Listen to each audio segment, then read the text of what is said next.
प्रिय बच्चों, एक बार पुनः बहुत बहुत स्वागत आपका इस 9th की मैथमेटिक्स की क्लास में। आज नया टॉपिक लेकर, एकदम नया टॉपिक लेकर आपके लिए हम पुनः हाजिर हैं इस ऑनलाइन क्लास में। बहुपद यानी कि ये चैप्टर नंबर 2 है। कल हम लोगों ने जब घातांक के सवाल किए थे तो वो निश्चित रूप से पहले चैप्टर का लास्ट टॉपिक था और ये चैप्टर नंबर 2 प्रारंभ हो चुका है। यानी कि पहले चैप्टर में अगर कहीं कोई समस्या हो तो वो समस्या ज़रूर आप यूट्यूब चैनल जो है BMIC अर्थात बेनी माधव अग्निहोत्री इंटर कॉलेज का संदेश, उस पर जाकर कमेंट बॉक्स में आप लिख सकते हो सवाल का नंबर या सवाल, तो हम निश्चित रूप से उस प्रॉब्लम को आपको वीडियो के माध्यम से बताएंगे। लेकिन आइए चैप्टर नंबर 2 का बहुपद यानी कि पॉलिनोमियल, इसको हम लोग समझेंगे क्या है, कैसे इसके सवाल करेंगे, क्या बहुपद होता है, सारी चीज़ें हम लोग बहुपद के बारे में जानने का प्रयास करेंगे। तो सबसे पहले बहुपद होता क्या है ये हम लोग जान लें। प्रिय बच्चों, आपको बता दें बहुपद का जो जनरल फॉर्म है वो हम लिखते हैं यहाँ पर, माना कि A0 plus A1 AX plus A2 X² plus A3 X³ plus dot dot dot plus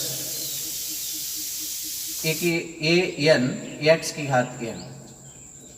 ये जनरल फॉर्म है बहुपद का, और इस जनरल फॉर्म को ध्यान से आप देखिए।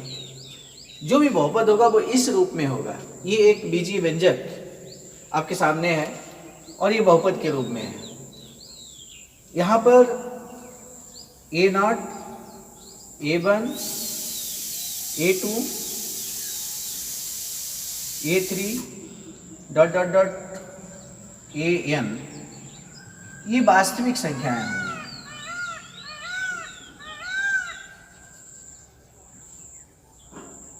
वास्तविक संख्या क्या होती है, इसके लिए हम बार बार आपको सजेस्ट करेंगे कि सबसे पहला वीडियो जो कि 20 अप्रैल को डाला गया उसको आप देख सकते हैं। उसमें वास्तविक संख्या क्या होती है, प्राकृतिक संख्या क्या होती है, बहुत विस्तार से हमने बताने का प्रयास किया है। तो वास्तविक संख्या आप वहाँ से समझ सकते हैं क्या होती है वास्तविक संख्या। संक्षेप में हम फिर कह सकते हैं कि अपरिमेय संख्या और परिमेय संख्या का जो संग्रह होता है उसको हम वास्तविक संख्या कहते हैं। इसके बाद ये जो x² x की घात 3 इस तरह से आया है, तो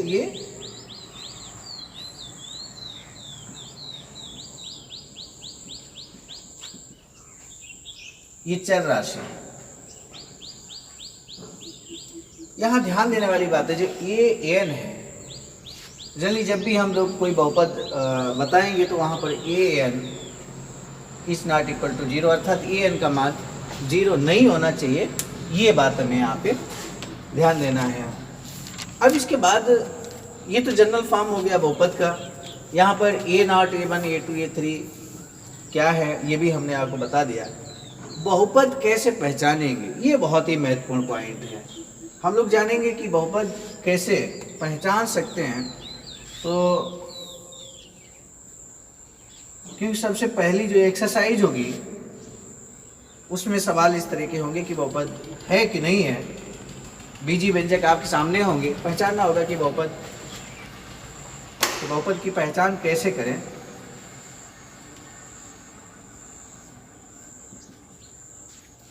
कुछ जो बिंदु हैं वो आपको ध्यान रखना है, कुछ बिंदु, और उन बिंदुओं को ध्यान रखेंगे तो आप ये समझ लेंगे कि बहुपद कौन सा होता है कौन सा नहीं होता है। तो कुछ पॉइंट हम आपको बता रहे हैं। ये जो एग्जाम्पल्स यहाँ रखे हैं अभी हम लोग देखेंगे भी। जब भी बहुपद को आप देखिए, ये सवाल हो कि बहुपद है कि नहीं है, तो उससे मुख्य बात आप देखिए कि जो चर राशि होती है, अब वो चाहे x हो, चाहे y हो, चाहे z हो, कुछ भी हो सकता है। यहाँ एग्जाम्पल हमने लिया है तो उसमें y भी है, x भी है और t भी है एक एग्जाम्पल में। तो चर राशि की घात, जो घात होगी कोई भी स्टेप में, घात, चर राशि की घात माइनस ना हो। यानी कि घात में अगर कोई घात माइनस है, मान लीजिए x की घात -2 है, कहीं पे आया है, तो वो बहुपद नहीं होगा, वो बीजी व्यंजक बहुपद नहीं कहलाएगा। चर राशि की घात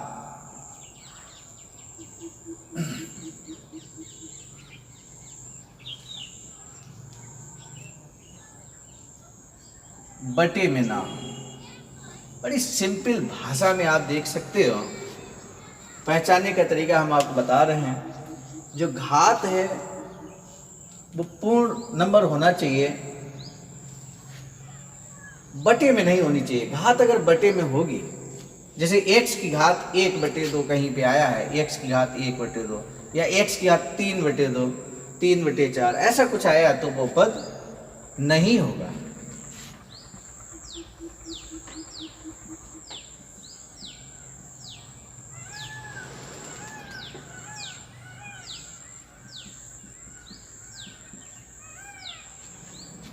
इसी को जैसे बटे में है, इसी को थोड़ा सा हम लिख सकते हैं। जैसे अंडर रूट होता है, मान लीजिए अंडर रूट x लिखा है, तो इसका मतलब ही होता है कि x की घात 1/2। तो चलिए उसको भी लेकिन हम ओपन कर दे रहे हैं। चर राशि अंडर रूट में ना हो, क्योंकि अगर अंडर रूट में होगी तो वो पद नहीं होगा। बहुपद होने के लिए इतनी कंडीशंस नहीं होनी चाहिए। और एक और हम कंडीशन लिख दे रहे हैं, बटे में ना हो, माइनस में ना हो, बट और अंडर रूट में ना हो, ये हम लोग यहाँ पे देख रहे हैं। अब आइए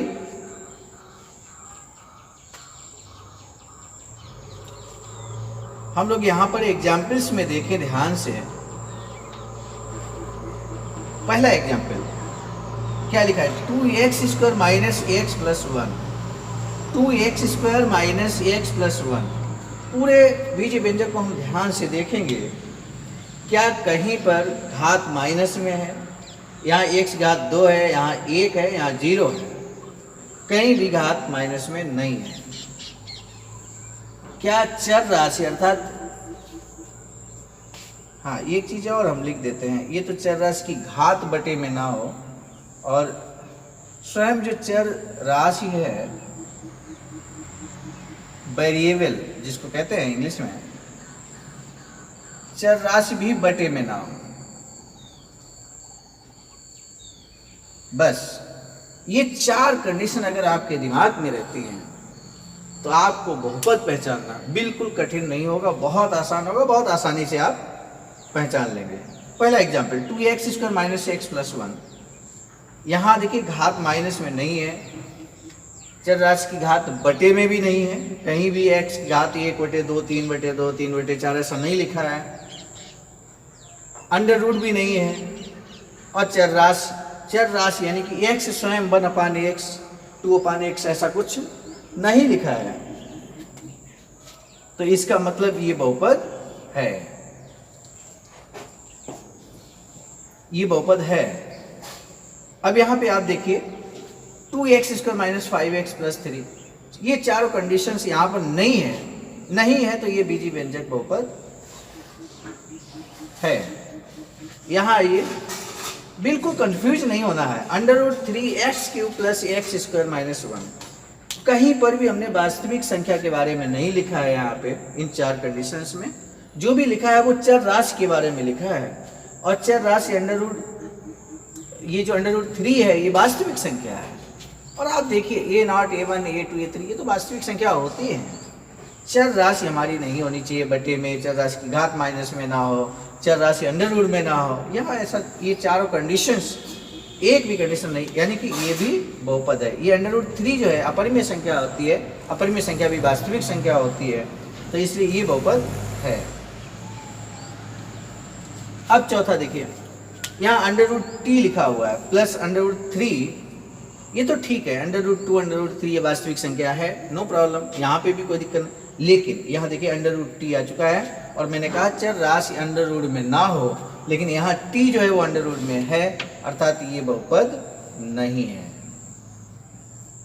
ये बहुपद नहीं है। पांचवा एग्जाम्पल आप देखिए √5y प्लस √7 √y, आप देख सकते हैं बिल्कुल सेम कंडीशन यहाँ पे है, तो ये भी बहुपद नहीं है, क्योंकि बाई यहाँ अंडर रूट में आ चुका है, ये चर राशि है। और छठा एग्जाम्पल आप ध्यान से देखिए, एक्स स्क्वायर माइनस 3/x²। और मैंने आपसे कहा था कि यहाँ चर राशि, लास्ट जो कंडीशन है, चर राशि बटे में ना हो। अगर बटे में होगी तो फिर बहुपद नहीं होगा। और यहाँ 3 यानी कि बटे में x² लिखा हुआ है, इसलिए ये बहुपद नहीं है। तो इस तरह से एक बहुविकल्पी में सवाल होता है कि, या एक नंबर में सवाल दे दिए, इस तरह के बहुपद दे दिए और पहचानने को कह दिया। सबसे पहली बात यही है कि बहुपद हम लोग पढ़ रहे हैं, तो सबसे पहला कंडीशन यही होना चाहिए कि बहुपद हम पहचान पाएंगे कि नहीं पहचान पाएंगे। पहचानने का तरीका हमें आना चाहिए। नेक्स्ट टॉपिक में हम जरूर आपको ले चलेंगे बहुपद के प्रकारों पर, बहुपद के अन्य सवालों पर। तब तक के लिए बहुत बहुत धन्यवाद।